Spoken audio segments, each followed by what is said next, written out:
Hey everyone, कैसे हो सभी। होप सभी बढ़िया होंगे। बढ़िया से प्रिपरेशन चल रही है। सो गाइस, वेलकम और welcome back to the channel. इस वीडियो में हम बात करने वाले हैं IDPI JM 2023 के 3 इम्पॉर्टेंट चीज़ों के बारे में, उसके रिगार्डिंग। तो हम बात करेंगे यहाँ पे कट ऑफ की एक्सपेक्टेड होगी, रिजल्ट डेट के बारे में बात करेंगे, इंटरव्यू के बारे में बात करेंगे कि कब से स्टार्ट हो सकते हैं, और एक बहुत बड़ा चेंज, ठीक है, जो IDPI एग्जीक्यूटिव को लेकर के हुआ है, इसका स्क्रीनशॉट भी मैं शेयर करूँगी। तो वीडियो को लास्ट तक ज़रूर देखना है, बहुत ध्यान से चीज़ों को सुनना है। दो मेरा एग्जामिनेशन नहीं था, ठीक है, बट हमारे जो ग्रुप मेंबर्स हैं और जितने भी मेंबर्स से मेरी बात हुई है उनके थोड़े से रिव्यू और मेरी रिसर्च पर बेस्ड थोड़ी सी चीज़ें मैं आप लोगों के साथ में शेयर करती हूँ, ठीक है। सो चलिए स्टार्ट करते हैं। सबसे पहली चीज़, एक्सपेक्टेड कट ऑफ क्या हो सकती है, ठीक है। यहाँ पे एक फैक्टर समझिएगा, पेपर का लेवल जो आया था वो मॉडरेट साइड पे आया था। मॉडरेट होने के बाद भी मोस्ट स्टूडेंट्स जो है ना, मेजॉरिटी ऑफ द स्टूडेंट्स वो 85 से 95 के बीच पूरा जो है वो अटैम्प्ट करके आए, 85 से 95 के बीच, ठीक है। इवन कहीं लोगों के तो 95 प्लस भी गए हैं, ठीक है। सो बट काफ़ी ज़्यादा मॉडरेट लगा है बच्चों को पेपर जो है इस बार का, ओके। तो कट ऑफ जो है ना वो जैसा ट्रेंड चलता हुआ आ रहा है ना, मुझे लगता है कि 85 से 95 के बीच में तो बिल्कुल नहीं जाएगा, इससे थोड़ा ड्रॉप होगा। तो मुझे लगता है कि जो कट ऑफ जानी चाहिए ना वो 65 से 75 की रेंज में जाएगा। 65 से 75 की रेंज में क्यों बता रही हूँ, इसका एक रीज़न है, ठीक है। क्योंकि क्या होता है ना कि हम जब मेंस एग्जामिनेशन क्रॉस करते हैं ना, मतलब हम लोग क्या करते हैं उसको मतलब अपना क्लियर करते हैं, तब उसके बाद में हमारा एटलीस्ट 10 से 12 नंबर का ऊपर मार्जिन होना चाहिए कट ऑफ से, ठीक है।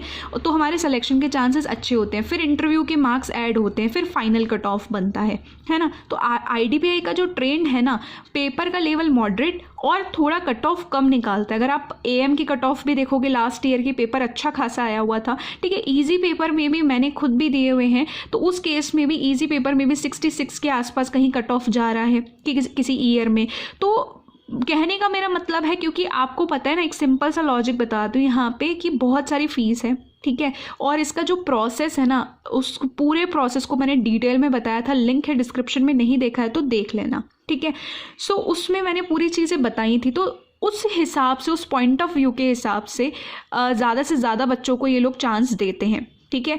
तो इसीलिए चाहे वो वेट लिस्ट में हो या फाइनल डायरेक्ट रिक्रूटमेंट हो या डायरेक्ट सिलेक्शन हो, कहने का मेरा मतलब है, तो इसीलिए इसकी कट ऑफ कम रखी जाती है। क्योंकि आपको पता है कि इतनी सारी फीस होती है, ये एक डिप्लोमा कोर्स है, तो उसमें ज़्यादा से ज़्यादा बच्चों को लेने की रिक्वायरमेंट होती है, ठीक है। बाकी चीज़ें डिपेंड करती है कितनी वैकेंसी है, कितने रेशो में लोग लेना चाहते हैं।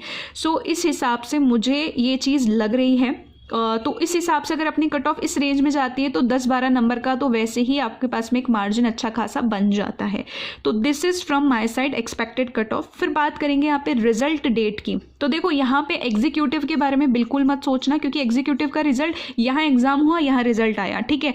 कभी 1 हफ्ते में आता है तो 1 साल में आया 15-20 दिन के अंदर, ठीक है। तो उसका कोई ताल्लुकात नहीं है यहाँ पे। हम कंपेयर करेंगे AM से, ठीक है, क्योंकि JM की पोस्ट जो है वो AM से काफ़ी, इसका जो रिक्रूटमेंट प्रोसेस है ना वो AM से काफ़ी ज़्यादा मिलता जुलता है, काफ़ी ज़्यादा, ठीक है। तो हम बात करेंगे यहाँ पे 2022 की, ठीक है। 1 बाय 1 ध्यान से सुनते जाना। 2022 में जो एग्ज़ाम हुआ था वो 23 जुलाई को हुआ था, और रिजल्ट कब आया था, 18 अगस्त। बीच में कितने दिन का गैप है, 24-25 दिन का गैप है। फिर इंटरव्यू कब हुआ, 6 सितंबर को। तो मतलब ऑन एन एवरेज 15 से 20 दिन का गैप यहाँ पे, ठीक है। 2021 में 4 सितंबर को, और एग्ज़ाम हुआ था, रिजल्ट आया था 1 अक्टूबर को। 25 से 26 दिन का यहाँ पे भी गैप है। फिर 26 अक्टूबर को इंटरव्यू हुआ। मतलब वैसे तो ज़्यादा दिन का गैप है यहाँ पे, 24 दिन की करीबन का गैप है, लेकिन हम ये मान के चल रहे हैं एटलीस्ट, मतलब ऑन एन एवरेज 15-20 दिन हमको यहाँ पे भी मिल गए रिजल्ट आने के बाद में, इंटरव्यू के बीच में। यानी कि 2023 में भी यही एक्सपेक्टेड है कि हमारा जो एग्ज़ाम हुआ है दैट इज़ हमारा क्या हुआ है, 20 अक्टूबर को हुआ है, तो 25-26 दिन तो लगने ही चाहिए, जो ऑलमोस्ट हो चुके हैं। तो आपका जो रिजल्ट एक्सपेक्टेड है ना, बहुत ज़्यादा क्रूशियल ये तीनों डेट्स हैं, 20, 21-22, ठीक है, मोस्ट प्रोबेबली लग रहा है मुझे 20 को ही आ जाएगा, बट 20-21-22 नवंबर को ये रिजल्ट आने के बहुत अच्छे चांसेस है। और उसके बाद में आपको ऑन एन एवरेज 15 से 20 दिन तो मिलने ही वाले हैं इंटरव्यू की प्रिपरेशन करने के लिए अच्छे खासे। अगर आप कंपेयर भी करोगे तो आपका ये मान लीजिए फर्स्ट या सेकेंड वीक ऑफ दिसंबर में आपका इंटरव्यू हो सकता है, बट फर्स्ट वीक के चांस इतने कम लग रहे हैं, मुझे लग रहा है दिसंबर मिड से आपके इंटरव्यू स्टार्ट हो सकते हैं। सो बी रेडी अगर आपको काफ़ी अच्छा खुद के ऊपर कॉन्फिडेंस है तो, ठीक है। ये चीज़ हो गया यहाँ पे कंप्लीट। अब ये जो मैं चेंज की बात करी थी वो आपके पास में एग्जीक्यूटिव के लिए है चेंज, ठीक है।